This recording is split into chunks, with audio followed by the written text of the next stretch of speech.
तर विद्यार्थी मित्र हो, यूज ऑफ कॅन, कॅनचा वापर कसा करायचा ते आता तुम्हाला मी नाही का सांगणार आहे.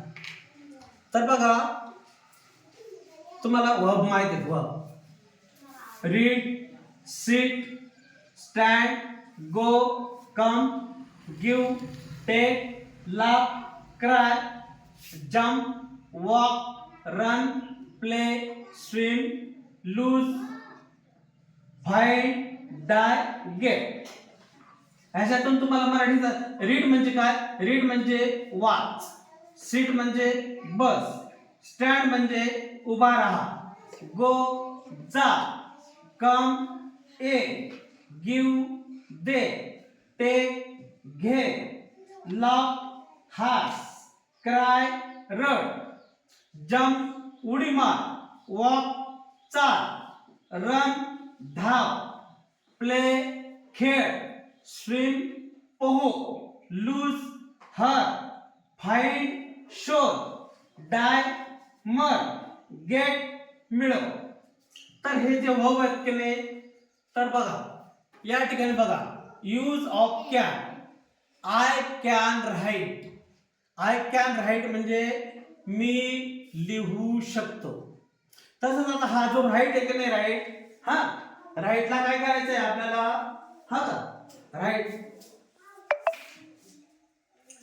राईट आहे की नाही, हा जो राईट आहे ना आपण काढला. Suppose I can read, read दिसतोय इथे, रीड, आय कॅन रीड, मी वाचू शकतो. आय कॅन सिट, मी बसू शकतो.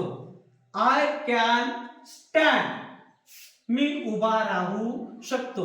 आय कॅन गो, मी जाऊ शकतो.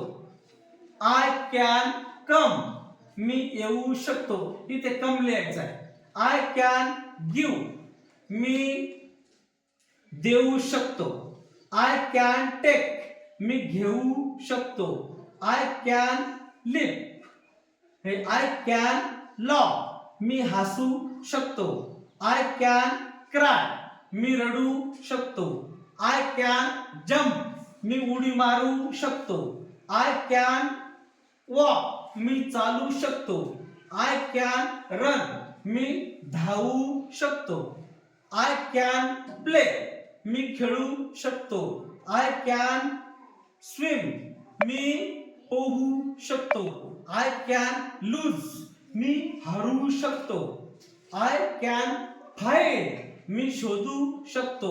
आय कॅन डाय, मी मरू शकतो. आय कॅन गेट, मी मिळवू शकतो. या ठिकाणी आपण बघा, आय कॅन पर्यंत आपल्याला वाक्य रचना आपण बदलली नाही. फक्त हे जे गोल केलेले की नाही, या ठिकाणी फक्त V1 जसं राईट आहे, रीड आहे, सीट आहे, स्टँड आहे, असं आपण वाक्य रचना बदलली. आपल्याला या ठिकाणी शेकडो वाक्य, आपण जेवढे तेवढे वाक्य, बरोबर समजलं का? समजलं? हा, ठीक आहे.